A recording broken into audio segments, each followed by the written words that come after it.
Hello students, general के topic में आपको जनरल का बेसिक दो चार टॉपिक से रिलेटेड हमने प्रीवियस वीडियो में क्वेश्चंस वगैरह भी आपको बताया गया था।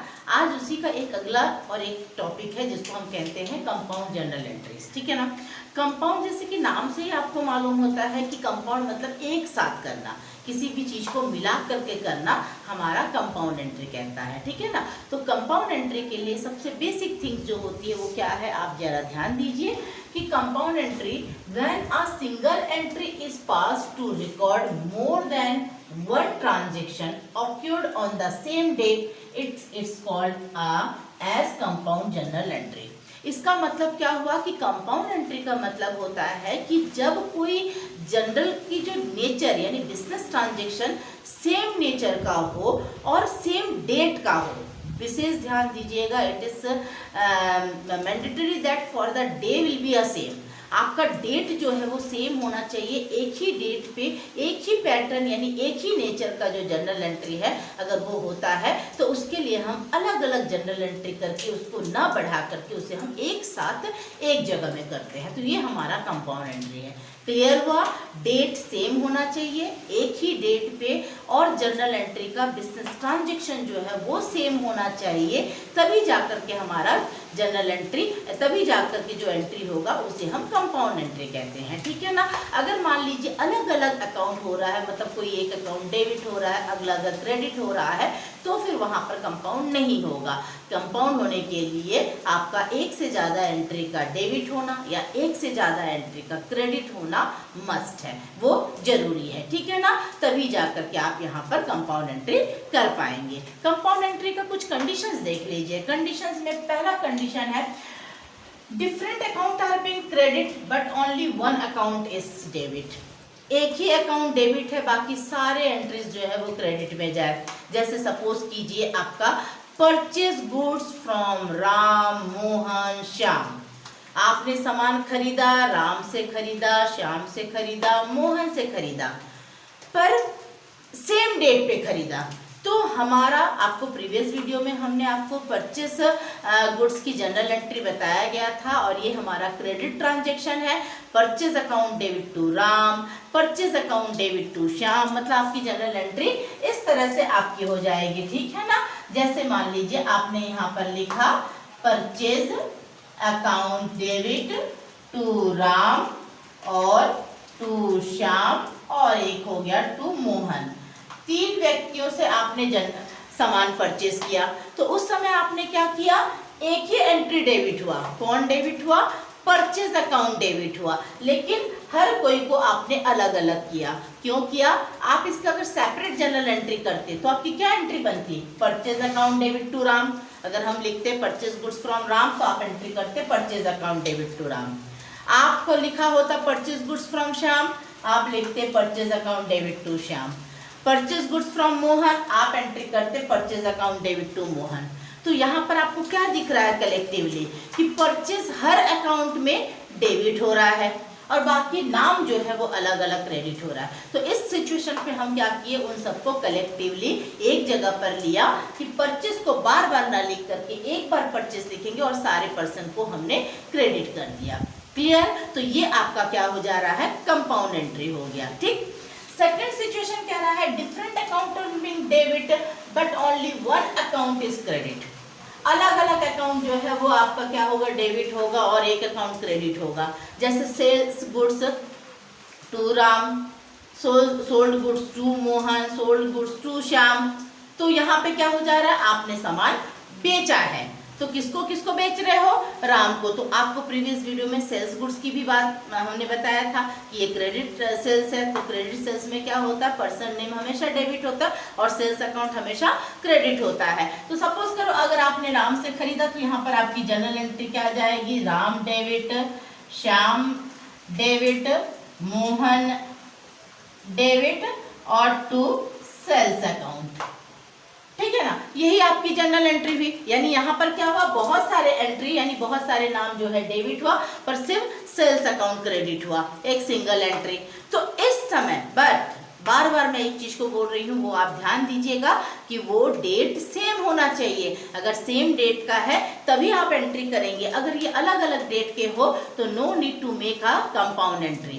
Compound entry will prepare only the same day and same patterns, conditions, same transactions of business, that entry you prepare okay for the compound entry. तो कंपाउंड एंट्री के लिए इस चीज को आपको ध्यान रखना है, ठीक है। तो दो चीज आप समझ गए कि परचेस एक सिंगल डेबिट हुआ, बाकी सारे पर्सन्स क्रेडिट हो गए।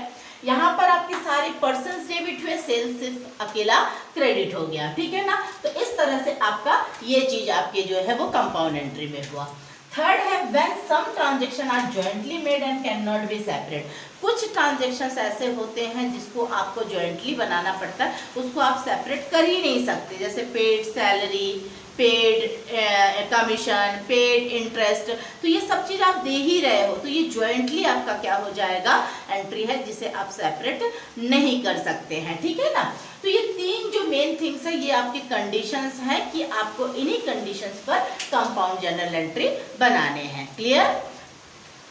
अब इम्पोर्टेंट थिंग्स, जो कंडीशन का मेन इंपॉर्टेंस है वो आप एक बार देख लीजिए। Important condition is that all transaction which are being compound in a single entry should happen on the same day. जो मैं बार बार आपको दोहरा रही हूँ कि सेम डे होना बहुत ज़्यादा जरूरी है। अगर ये सेम डे नहीं है, डिफरेंट डे हो जाएगा तो आपकी एंट्री अलग हो जाएगी। जैसे सपोज करो जनरल बताते समय ही हमने आपसे कहा था कि जनरल बनाते समय डेट इज मैंडेटरी, कि सीरियल वाइज और सीक्वेंस वाइज आपके डेट होने चाहिए, ठीक है ना। तो अब सपोज करिए अगर 1 जनवरी को आपने गुड्स परचेज किया राम से, तो आपने जनरल एंट्री किया purchase account debit to Ram 1 जनवरी। 3 जनवरी को आपने श्याम से परचेज किया तो आपकी जनरल एंट्री बन गई purchase account debit to Shyam.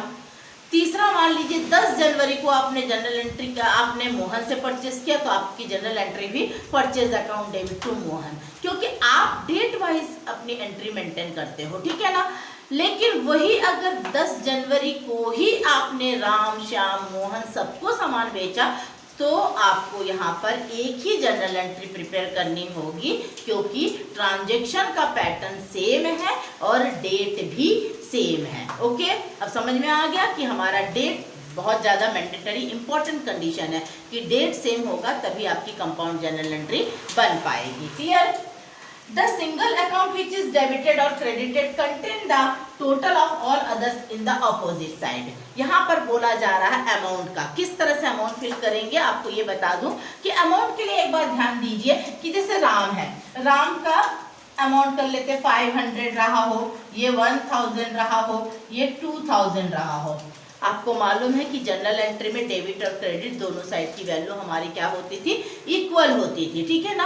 अब यहाँ पर आपको ये अमाउंट पता हो रहा है कि राम से 500, श्याम से 1000 और मोहन को 2000 का आपने सामान बेचा, यानी डेबिट में कितना हुआ 2000 प्लस 1000 3000, 3000 प्लस 5 3500, और यही 3500 आप कहाँ ले जाओ, क्रेडिट में, सेल्स में ले जाएंगे, ठीक है ना। जरा आप मैं यहाँ पे एक अमाउंट एंट्री का कॉलम ही बना दूँ तो आपको ज़्यादा इजीली समझ में आ जाएगा। यहाँ पर हम लिख दे रहे हैं टू सेल्स अकाउंट, ठीक है। तो यहाँ पर आपका क्या हो जा रहा है कि ये जो तीनों अमाउंट आपने डेबिट किया है और इसी डेबिट अमाउंट को आपने क्रेडिट में लेकर गए, उसी तरह से सेम यहाँ पर भी आपका हो जा रहा है। मैं थोड़ा सा डेबिट को यहाँ पे करके 2 कॉलम खींच रही हूँ।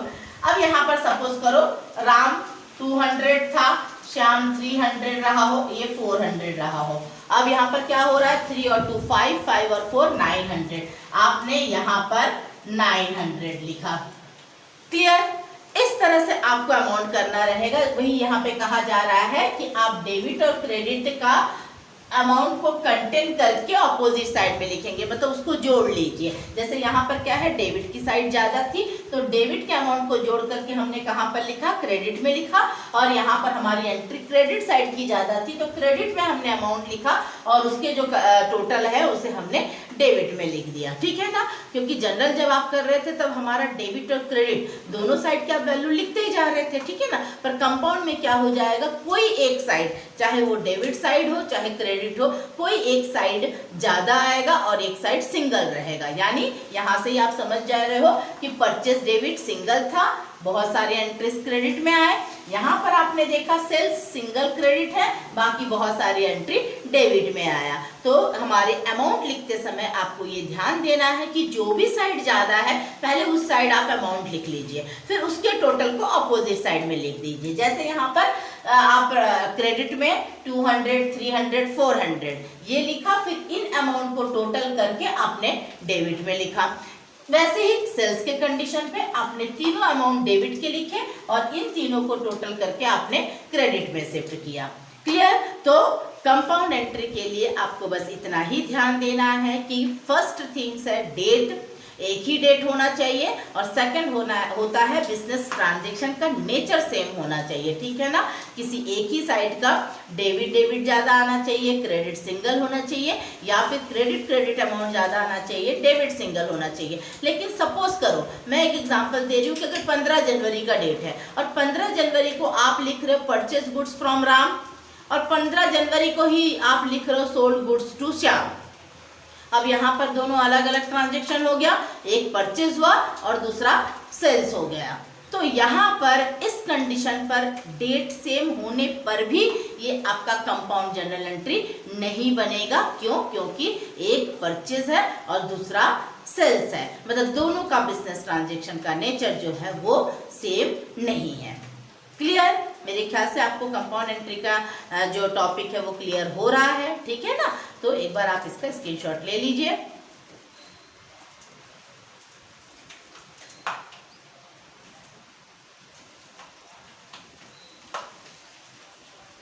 ओके, आई थिंक आप लोग को समझ में आ गया होगा। Thank you.